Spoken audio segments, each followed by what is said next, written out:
আসসালামু আলাইকুম। আজ মঙ্গলবার ২৫শে ফাল্গুন, ২০শে রমজান, ১০ই মার্চ। বাংলাদেশ বেতার, রাজশাহী। স্থানীয় সংবাদ পড়ছি আব্দুর রহমান মাসুম। নাটোরের লালপুরে ফ্যামিলি কার্ডের পাইলটিং কার্যক্রম শুরু হতে যাচ্ছে। আজ উপজেলার ঈশ্বরদী ইউনিয়নের গৌরীপুর স্কুল অ্যান্ড কলেজ মাঠে ফ্যামিলি কার্ডের পাইলটিং কার্যক্রম আনুষ্ঠানিকভাবে উদ্বোধন করবেন সমাজ কল্যাণ প্রতিমন্ত্রী ফারজানা শারমিন। নারীর ক্ষমতায়নের মাধ্যমে নারীর অধিকার ও মর্যাদা নিশ্চিতকরণ, পরিবারের খাদ্য নিরাপত্তা এবং স্বাস্থ্য শিক্ষা উন্নয়নের লক্ষ্যে ফ্যামিলি কার্ড কর্মসূচি প্রবর্তনের উদ্যোগ নিয়েছে সরকার। এই কর্মসূচির মূল দর্শন ব্যক্তি নয়, পরিবারই উন্নয়নের মূল একক। লালপুর উপজেলার সমাজসেবা কার্যালয়ের উপজেলা সমাজসেবা কর্মকর্তা মোহাম্মদ নাজমুল হক খান জানান, উপজেলার গৌরীপুরে ফ্যামিলি কার্ড প্রদানের লক্ষ্যে ৮৩৯টি পরিবারের তথ্য সংগ্রহ, ডাটা এন্ট্রি এবং যাচাই বাছাই কাজ সমাধান হয়। এর মধ্যে ৩৭৮ জন হতদরিদ্র, দরিদ্র এবং নিম্নবিত্ত পরিবারকে ফ্যামিলি কার্ড প্রদান করা হবে।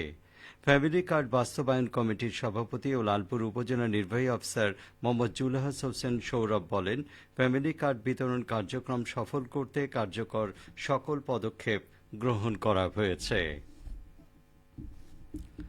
রাজশাহীর মোহনপুরে ইফতার ও দোয়া মাহফিল অনুষ্ঠিত হয়েছে। গতকাল মোহনপুর উচ্চ বিদ্যালয় মাঠে মোহনপুর উপজেলা বিএনপি ও অঙ্গ সহযোগী সংগঠনের উদ্যোগে এই ইফতার মাহফিলের আয়োজন করা হয়।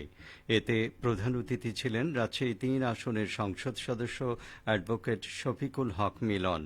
তিনি বলেন, মাহে রমজানের শিক্ষা ধারণ করে দেশ গঠনে সবাইকে কাজ করতে হবে। একই সঙ্গে পবা মোহনপুরকে একটি মডেল উপজেলা হিসেবে গড়ে তুলতে সবার সহযোগিতা কামনা করেন।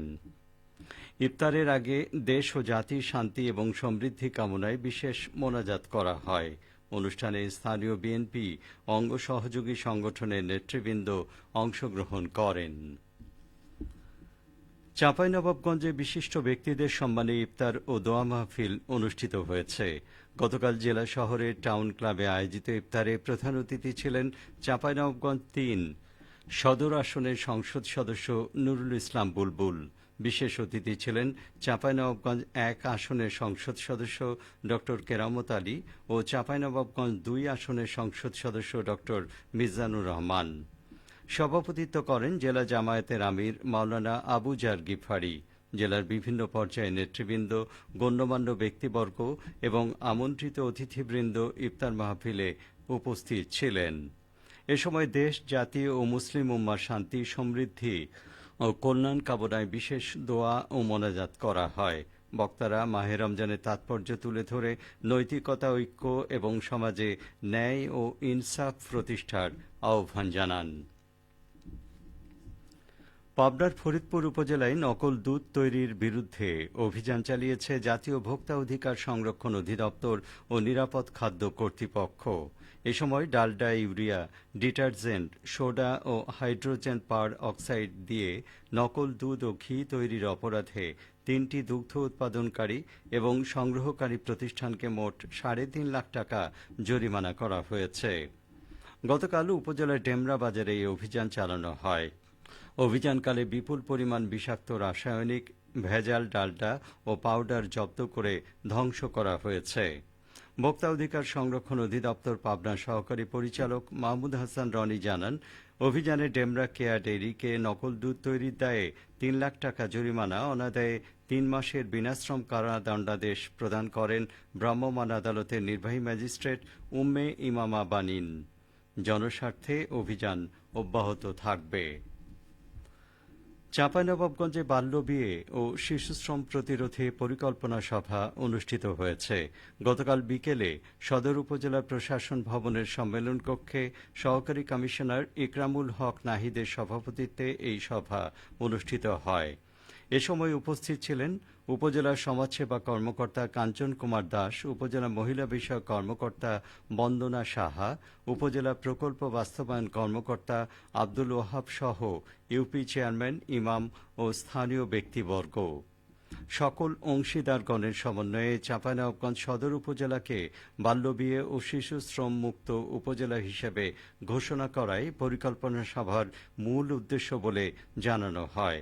শিশুর সার্বিক উন্নয়নের লক্ষ্যে বাল্যবিয়ে ও শিশুশ্রম প্রতিরোধও পরিকল্পনার মধ্যে রয়েছে বলেও উল্লেখ করা হয়। খেলার খবর ক্রিকেট। পবিত্র রমজান উপলক্ষে সিরাজগঞ্জে শুরু হওয়া রামাদান টি-12 ক্রিকেট টুর্নামেন্ট 2026-এর প্রথম সেমিফাইনাল অনুষ্ঠিত হয়েছে। গতকাল সিরাজগঞ্জ সরকারি কলেজ মাঠে খেলাটি অনুষ্ঠিত হয়। টুর্নামেন্টের প্রথম সেমিফাইনালে প্রতিদ্বন্দ্বিতা করে সিরাজগঞ্জ সুলতানস ও বিন্দুপাড়া ক্রিকেটার্স। তীব্র প্রতিদ্বন্দ্বিতাপূর্ণ খেলায় বিন্দুপাড়া ক্রিকেটার্স বিজয়ী হয়। দ্বিতীয় সেমিফাইনাল শেষে আগামী 15 মার্চ অনুষ্ঠিত হবে টুর্নামেন্টের ফাইনাল ও পুরস্কার বিতরণী। সবশেষে আবহাওয়া। আজ সকাল 6টায় রাজশাহীতে তাপমাত্রা ছিল 21.5 ডিগ্রি সেলসিয়াস। এ সময় বাতাসে আর্দ্রতার পরিমাণ ছিল 95%। রাজশাহী ও পার্শ্ববর্তী এলাকায় আজ ইফতার সন্ধ্যে 6টা 14 মিনিটে। আগামীকাল সেহরির শেষ সময় ভোর 5টা 2 মিনিটে। সংবাদ শেষ হলো। আমাদের পরবর্তী স্থানীয় সংবাদ দুপুর 12টা 10 মিনিটে।